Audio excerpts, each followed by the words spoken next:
Graça e paz. Tomem um assento, queridos. Graças a Deus que nós podemos, irmãos, descansar no Senhor. Depois de uma manhã tão abençoada, celebração abençoada, recepção de novos membros, batismo, profissão de fé, a ceia foi ministrada, este meio de graça, este sacramento que tanto nos abençoa, alimenta-nos espiritualmente. Renovados, aqui estamos de volta à casa do Senhor. Que privilégio, irmãos, que dádiva poder dedicar um domingo ao Senhor. Apesar de nós, apesar da gente, apesar das nossas fragilidades, Deus, Ele é misericordioso. Percebam, o cântico que acabamos de cantar nos diz que é a forte mão do Senhor que nos sustém, Ele que nos soergue, Ele que nos fortalece, Ele que nos ajuda.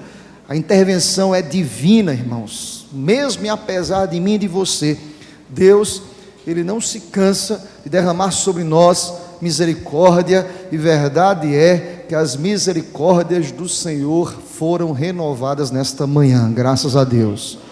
Razão pela qual nós estamos aqui neste lugar. Irmãos, eu queria nesta noite pensar um pouco com vocês sobre o segredo do contentamento. Este é um título de um livro, irmãos. William Barclay, que é autor, eu tomo emprestado o título do livro, O Segredo do Contentamento, William Barclay, que escreveu um livro com tanta maestria, com tanta dedicação acerca do contentamento, de um coração que sabe descansar no Senhor, de um coração que é quietude, mesmo e apesar dos turbilhões, dos esbarros, das lutas, das adversidades. É um coração que consegue descansar no Senhor. E ele coloca como título O Segredo do Contentamento. Interessante que William Barclay, ele baseia o seu livro exatamente no texto e no livro que eu queria pensar com vocês nesta noite, que encontra-se na Epístola de Paulo aos Filipenses, capítulo 4, iremos ler do versículo 10 ao versículo 13, e verdade é, irmãos, que este versículo 13 tem sido muito mal compreendido por muita gente.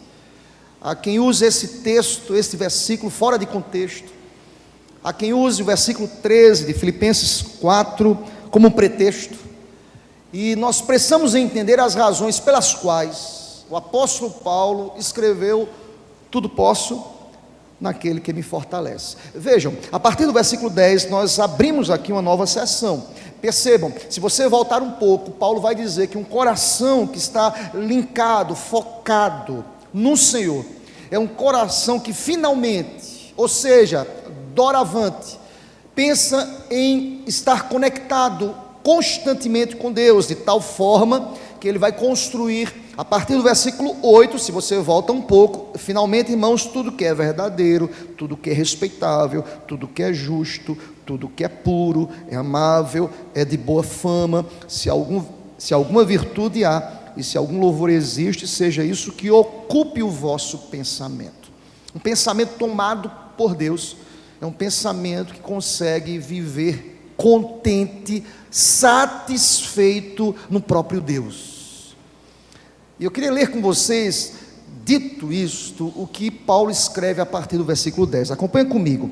Alegrei-me sobremaneira no Senhor, porque agora uma vez mais renovastes a meu favor o vosso cuidado, o qual já tinhais antes, mas vos faltava oportunidade. Digo isto não por causa da pobreza, porque aprendi a viver contente em toda e qualquer situação. Tanto sei estar humilhado, como também ser honrado. De tudo e em todas as circunstâncias já tenho experiência, tanto de fartura como de fome, assim de abundância como de escassez. Toda a igreja comigo, versículo 13, todos bem forte: tudo posso naquele que me fortalece. Amém.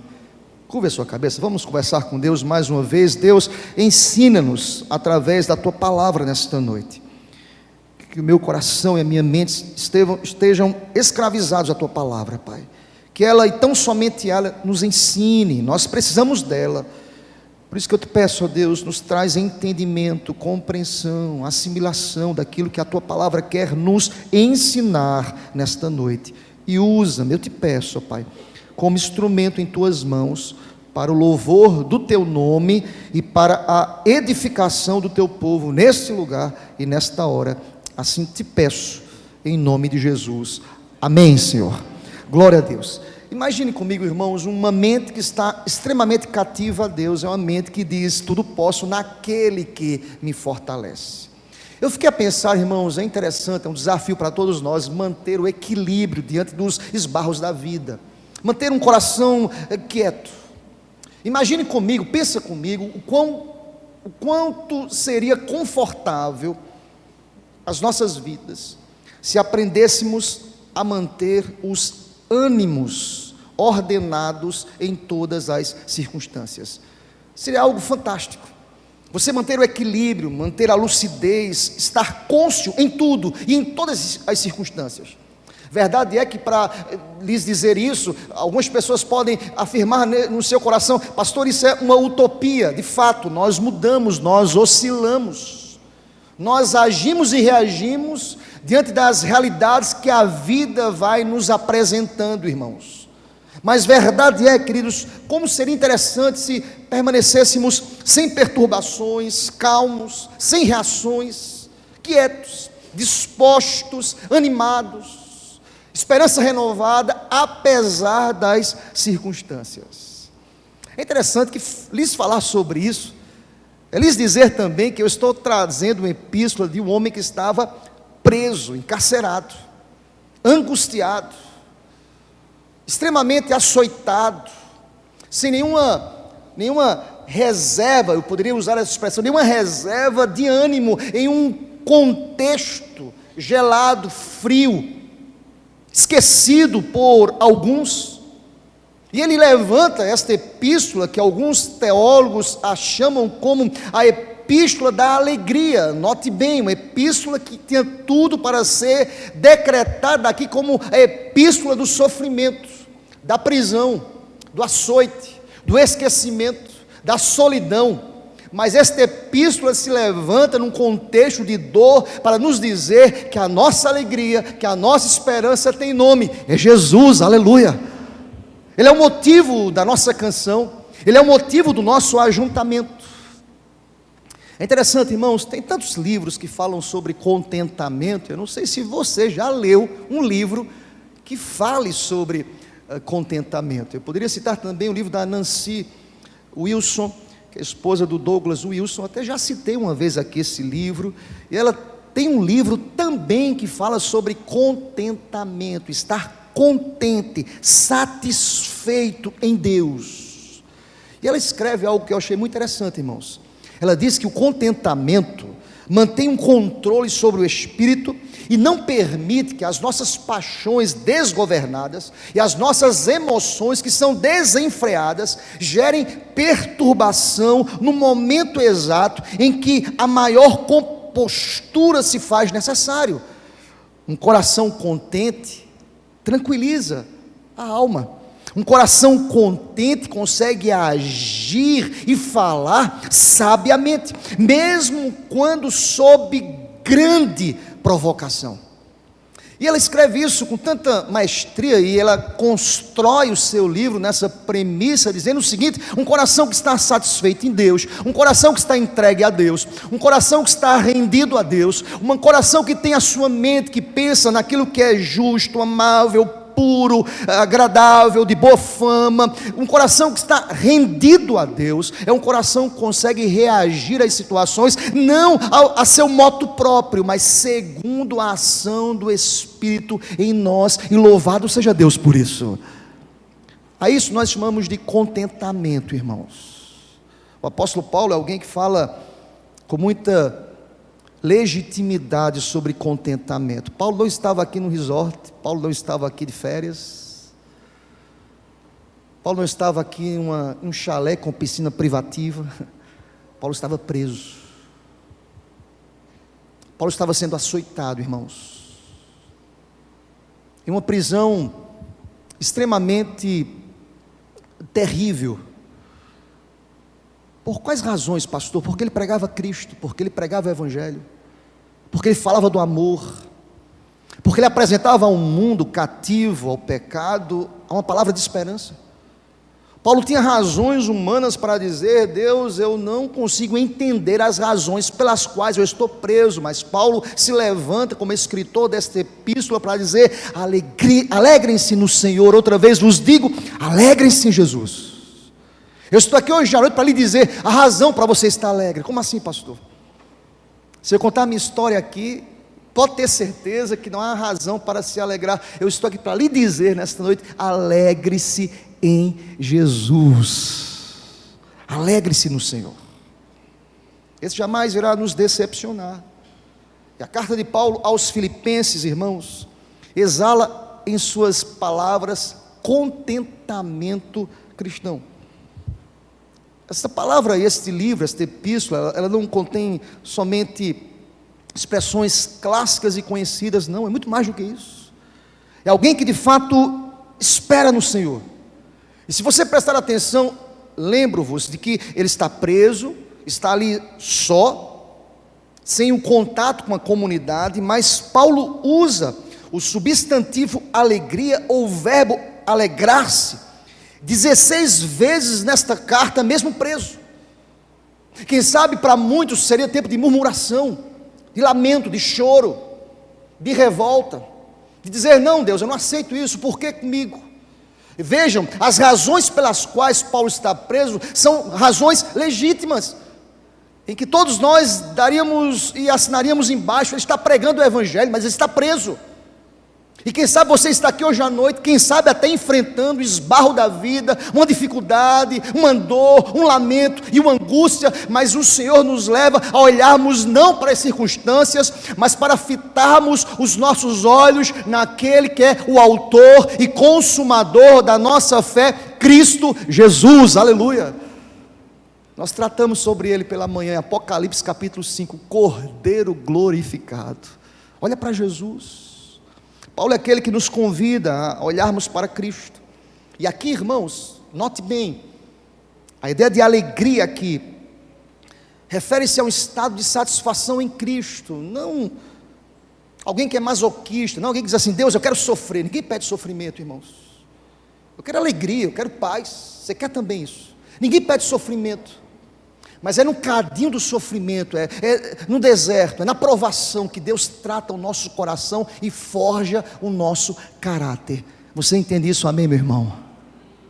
É nesse momento da prova que o nosso coração fica sensível a Cristo, a palavra, as situações. Aquilo que nós não enxergávamos, na hora da prova nós enxergamos. As leituras que nós não fazíamos no momento da dor, nós fazemos. E Paulo nos conduz, mesmo preso, através desta epístola, a olharmos a vida na perspectiva espiritual, dizendo: alegrai-vos sempre no Senhor. Outra vez vos digo, alegrai-vos. E aqui, irmãos, eu não estou falando de alegria superficial, passageira, efêmera, momentânea. Eu estou falando de alegria sólida, profunda. Um coração contente, satisfeito em Deus, é um coração que consegue descansar no Senhor, consegue aquietar a alma. Alguém que entende, como dizíamos pela manhã, que o livro da história está nas mãos daquele que é soberano, aleluia. Deixa-me dizer uma coisa, querido, você não está solto neste mundo, você não está singrando as águas geladas deste mundo sem uma bússola que te conduz. Deus está no controle de todas as coisas, aleluia. Deus está no controle da tua vida. Como assim, pastor? Como assim? Tem acontecido tantas coisas comigo. Deus está atento a tudo, queridos. Perceba, eu queria nesta noite, pela graça de Deus, te apresentar o que William Barclay chamou de o segredo do contentamento, olhando para os versículos que acabamos de ler desta epístola tão abençoada de Filipenses, especificamente capítulo 4, a partir do versículo 10 até o versículo 13. O texto nos ensina lições profundas sobre a natureza do contentamento cristão, irmãos. A nossa alegria não está baseada em emocionalismo, em culto frenético, que passa, que é passageiro. Isso é coisa que se dissipa, isso é líquido. Algumas pessoas imaginam que a felicidade está focada apenas em encontros sazonais e pontuais aos domingos, em que ali num frenesi do culto eu levanto as mãos, eu canto algumas músicas, mas o problema continua lá fora. É muito mais do que isso. Estar contente é ter uma vida totalmente dependente de Deus, é estar satisfeito em Deus, é estar descansando em Deus. E aí o texto irá nos ensinar algumas coisas, permitam-me. Primeiro, você pode viver contente. Como assim, pastor? O mundo jaz no maligno, os dias são maus, são difíceis, os problemas se apresentam e se avolumam diante de mim. E como é que eu posso afirmar que eu posso viver contente? Olhando para o texto sagrado, especificamente para o versículo 10. Eu te convido a olhar, eu reafirmo isso, você pode viver contente. Diz a palavra, leiam comigo, versículo 10 do capítulo 4 de Filipenses, toda igreja, bem forte, queridos. Alegrei-me sobremaneira no Senhor, porque agora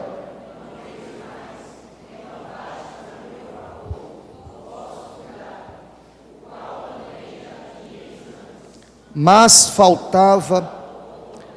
Irmão, presta atenção, eu quero lhe dizer nesta noite que viver contente, ou o contentamento, é um alvo que pode ser atingido. Paulo diz, alegrei-me sobremaneira no Senhor. É algo que pode ser atingido, alcançado, não apenas almejado como uma ideia utópica, mas uma realidade que pode ser vivenciada por mim e por você. Paulo diz, alegrem-se no Senhor.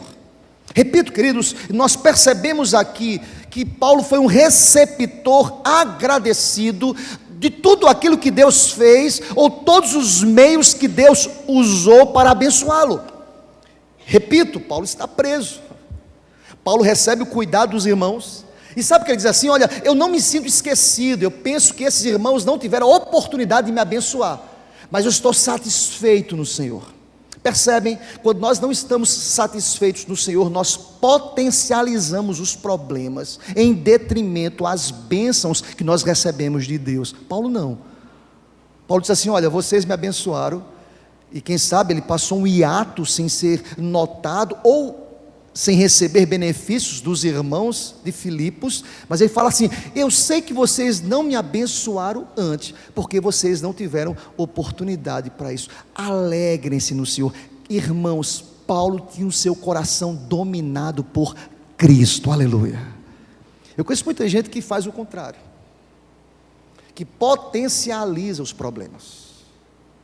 Ninguém me ama, ninguém me quer, estou esquecido, o problema é o pior para mim. Não, querido, e olha aqui para mim que eu quero lhe dizer, se Deus está permitindo que você passe pelo deserto, Deus tem suas santas razões, louvado seja Deus por isso.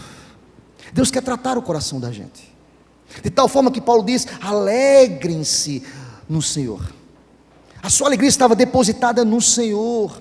A expressão usada por Paulo aqui, sobremaneira, é no Senhor, irmãos. Alegre-se. E aqui os problemas se agigantaram diante de Paulo, mas o seu coração, ele estava doravante, e finalmente tudo que é santo, tudo que é puro, tudo que é verdadeiro, eu não vou me contaminar pelas angústias e agruras da vida, o meu coração está preenchido no Senhor, aleluia. Você crê nisso? Amém, meu irmão? Alegre-se no Senhor. Vocês percebem que uma vida superficial é uma vida que não consegue ter contentamento, irmãos. É alguém que termina o culto do domingo, mas a segunda é terrível, é um desastre. É alguém que levanta as mãos, como acabamos de cantar, elevo minhas mãos, mas ao chegar em casa não tem alegria na alma. É alguém que não consegue descansar a cabeça no travesseiro, dizer, Deus, eu estou satisfeito no Senhor. É alguém que termina o culto e fala sobre fé, mas a porta do templo diz, eu sei que não vai dar certo. Eu preciso me alegrar no Senhor, eu preciso depositar a minha esperança no Senhor, eu preciso elevar os meus olhos para os céus, de onde vem o meu socorro vem do Senhor que fez os céus e que fez a terra, aleluia. Eu preciso estar satisfeito no Senhor de tal forma que eu possa dizer: Ele é o meu refúgio, Ele é a minha fortaleza, Ele é o meu socorro bem presente na hora da angústia. Eu estou contente e satisfeito no Senhor, aleluia. Contentamento, irmãos, é ter a certeza que Deus está no controle de tal forma que, apesar das dificuldades e das adversidades, eu posso olhar para o Senhor, aleluia. É ter paz, é ter satisfação em Deus. Permitam, irmãos, William Barclay, ainda no seu livro O Segredo do Contentamento, até indico para que vocês leiam, vale a pena, irmãos. Sabe o que ele escreveu? Veja que coisa interessante que William Barclay escreveu.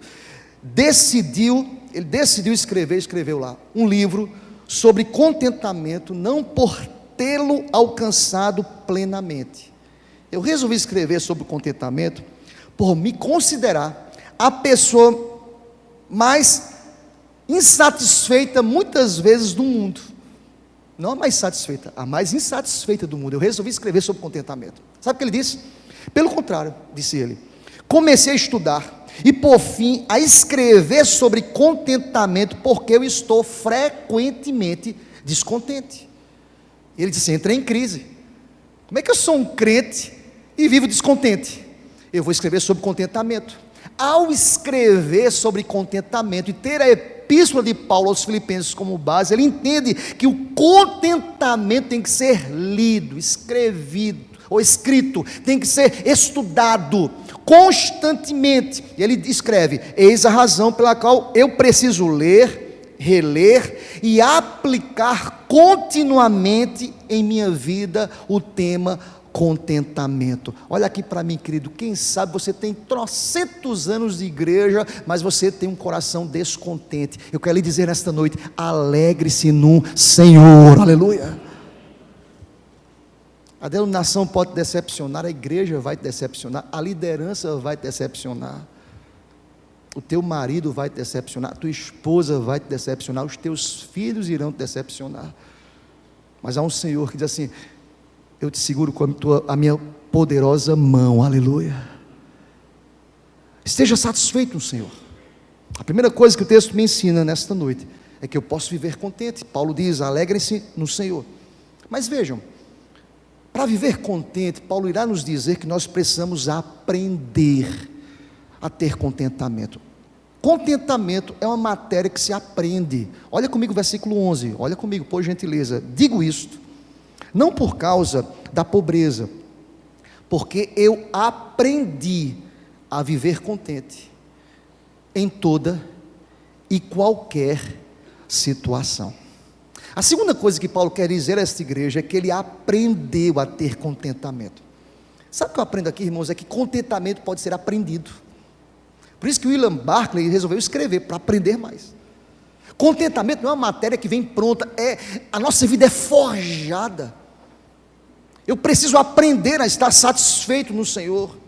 E vejam, o modo de buscarmos contentamento é contrário ao nosso modo natural de pensar.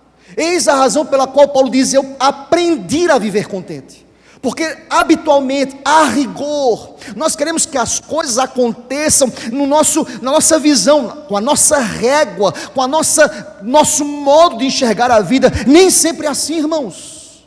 Deus tem propósitos maiores. E às vezes Ele nos leva aos desertos da vida, porque Ele quer nos ensinar a que possamos depender único e exclusivamente de Deus. Quero te dizer nesta noite: a tua vida está segura nas mãos do Senhor, aleluia.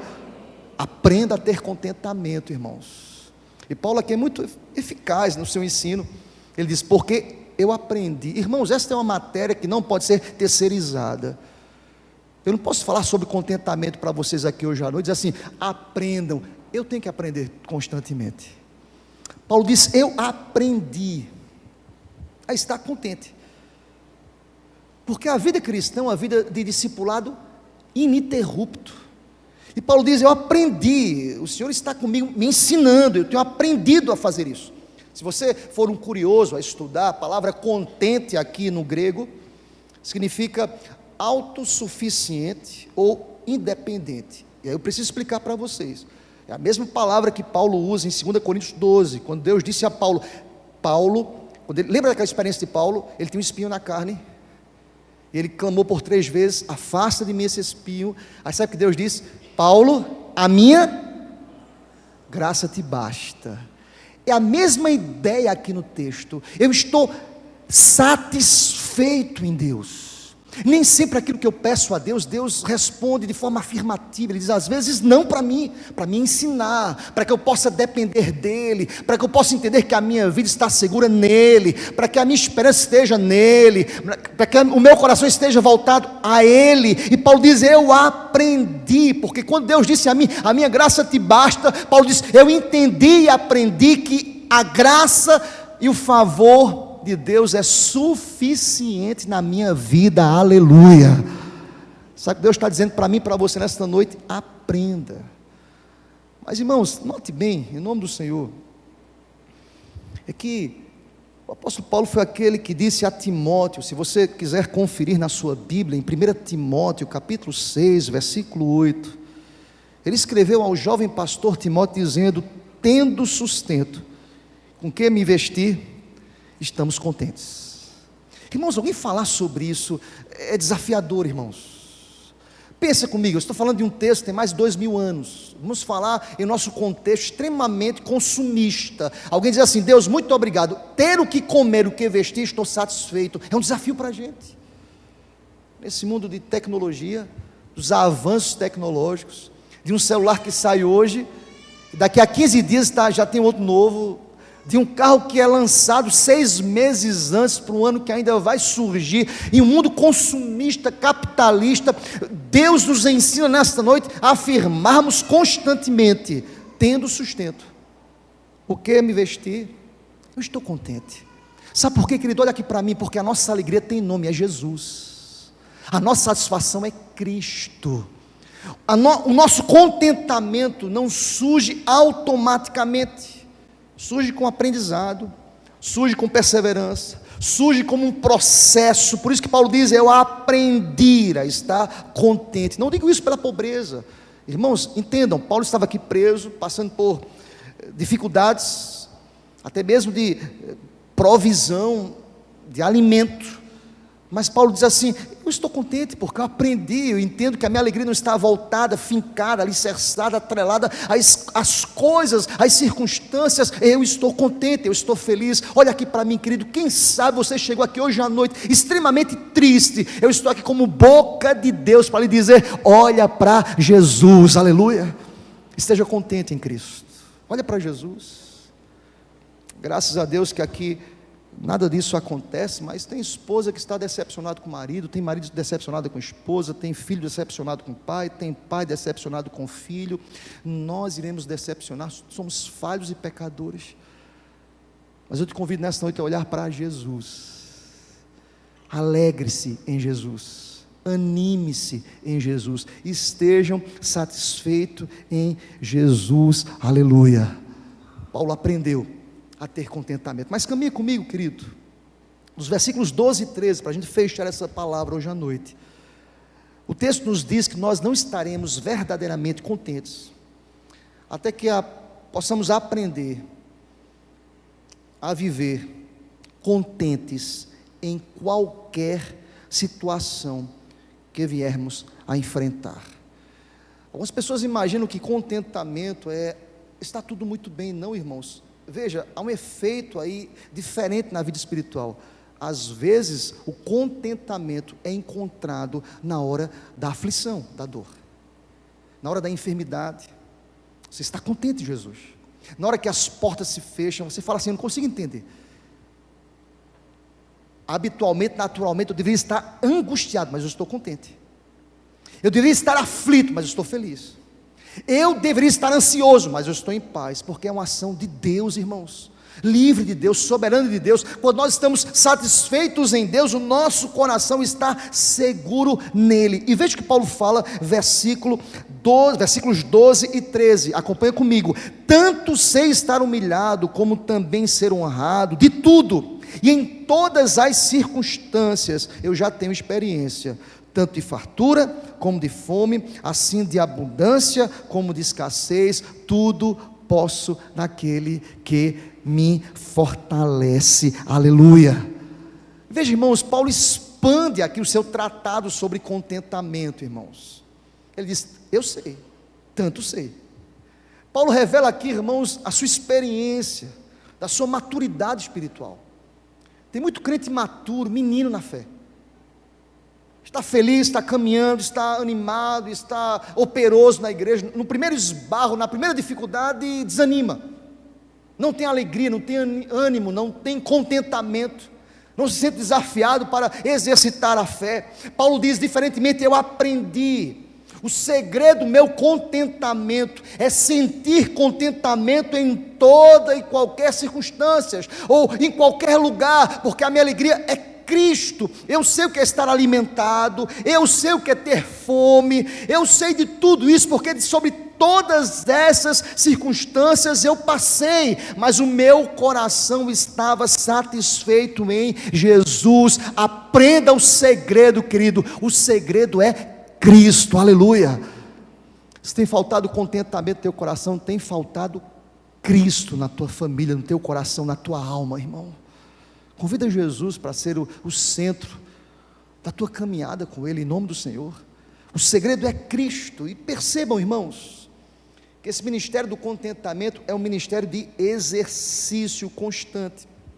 E Paulo aqui, irmãos, ele usa de maneira muito enfática, o verbo usado aqui é a forma verbal do substantivo grego para a ideia de aprender. Ou seja, a ideia aqui, o segredo é constantemente, continuamente, diuturnamente aprender. Eu acordo dizendo: Deus, as tuas misericórdias foram renovadas, estou sendo provado, mas eu aprendo contigo. Eu estou sendo desafiado com enfermidade, mas eu aprendo contigo. Eu estou sendo desafiado, as portas estão fechadas, mas eu aprendo contigo. É Cristo constantemente ensinando-nos como um mestre por excelência, porque os meus olhos não estão fitados ou fitos nas circunstâncias. Lembro de Pedro, que quando diz assim: Cristo, se tu és o Messias, se é Jesus, manda ir ter contigo sobre as águas. Jesus disse: vem, Pedro. E Pedro pulou sobre as águas, ele caminhou sobre as águas, mas houve um momento que ele submergiu. O que é que diz o texto? Ele olha para o mar, ele olha para as circunstâncias, ele deixou de estar satisfeito, contente em Cristo, ele deixou de olhar para Jesus. Aprender sobre contentamento é não desviar o olhar para as circunstâncias. Sei que é difícil, irmãos, já disse aqui na igreja, tem momentos que nós queríamos estar aí sentados, não aqui pregando, mas todas as vezes que eu subo a este púlpito, eu digo: Deus, o meu coração está contente no Senhor. Aleluia. Todas as vezes que nós enfrentamos as lutas da vida, nós precisamos dizer: tudo posso naquele que me fortalece. Olha aqui para minha esposa, diga assim: eu me fortaleço no Senhor. Maridão, diz assim: eu me fortaleço no Senhor. Igreja do Senhor, precisamos dizer constantemente: tudo posso naquele que me fortalece. Aleluia. Nossa força vem do Senhor, a nossa alegria vem do Senhor. Interessante, eu disse para os irmãos, muitas vezes este versículo é usado como pretexto, ele é arrancado do seu contexto.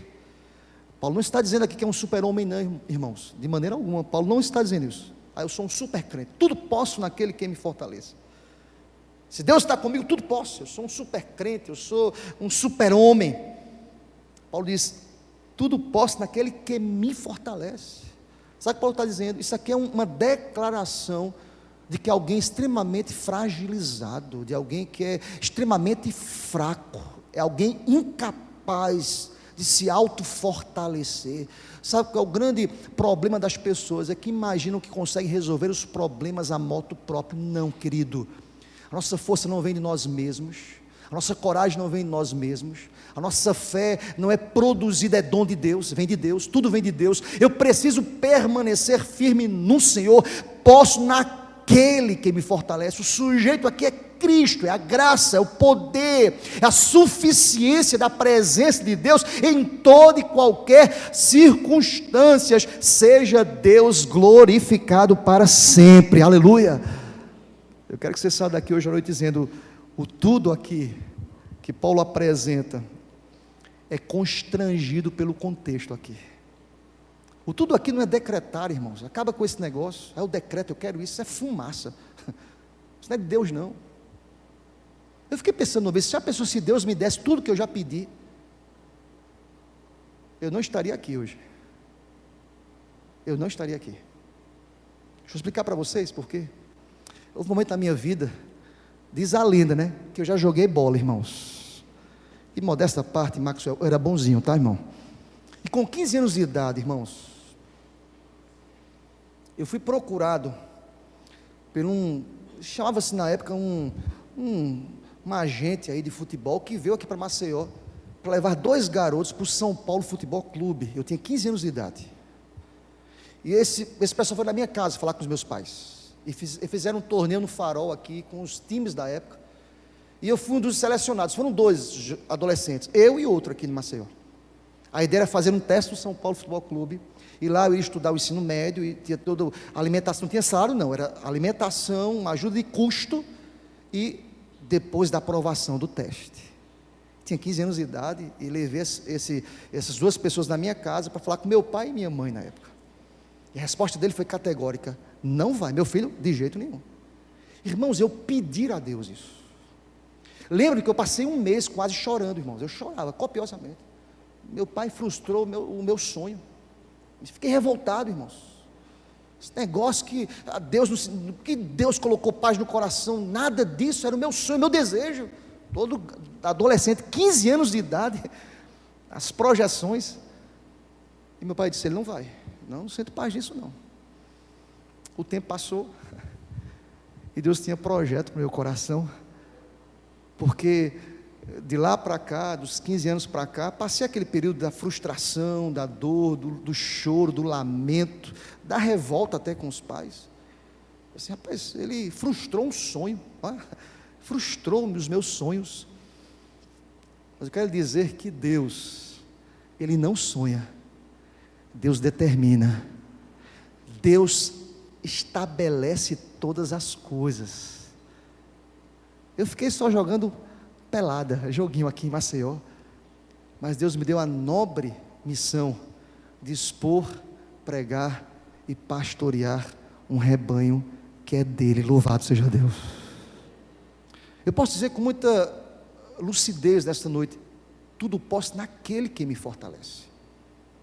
Em cada momento da minha vida que eu pense assim, é difícil, está difícil, é desafiador, eu digo, a suficiência é em Deus. Eu quero que você pegue emprestado esse relato curto e pequeno, e pense na sua vida, daquilo que você já projetou, sonhou, que frustrou, que não deu certo, que te fez repensar muitas vezes, até quem sabe desistir. Eu quero lhe dizer que nós precisamos estar satisfeitos no Senhor. Por isso que Paulo diz: estou preso, mas a minha alegria não está nessas correntes que me prendem, podem prender o meu corpo, mas a minha alma está livre, porque eu estou contente no Senhor. Posso todas as coisas no Senhor, Ele que me fortalece. Louvado seja Deus. Eu quero caminhar para o final aqui desta palavra, te perguntando: você está contente no Senhor? Você está satisfeito no Senhor? Eu não estou te perguntando hoje à noite o que é que te falta. Se eu fosse aqui elencar o que me falta, eu poderia trazer uma lista grande também para você hoje à noite. O que é que te falta? Não é isso. Você está contente no Senhor? Você está satisfeito no Senhor? Você está feliz no Senhor? Paulo nos leva a pensarmos sobre isso. E o tudo, repito, de Paulo aqui está constrangido pelo contexto. Sabe qual é o seu contexto aqui, seu ponto, para a gente terminar essa palavra?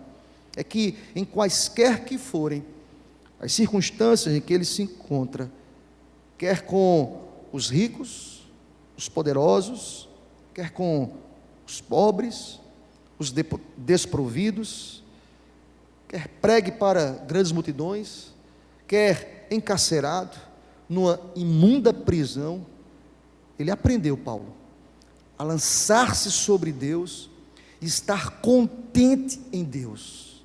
Paulo disse: eu estou contente, porque eu confio naquele que invariavelmente me fortalece para realizar aquilo que Ele projetou para mim. Não é o meu sonho, não é o que eu quero.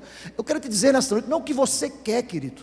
Meu querido, não é o que você quer, é o que Deus determinou para o teu coração. Ele é soberano, porque nós somos falhos, o nosso coração é enganoso, a nossa mente nos trai, mas há um Deus que está sentado no trono e que soberanamente rege todas as coisas. Louvado seja Deus por isso.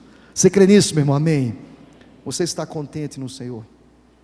Concluo dizendo o que John MacArthur disse, com sabedoria ele escreveu: o poder de Deus trará contentamento àqueles que não têm força própria, mas somente se tiverem vivido com retidão.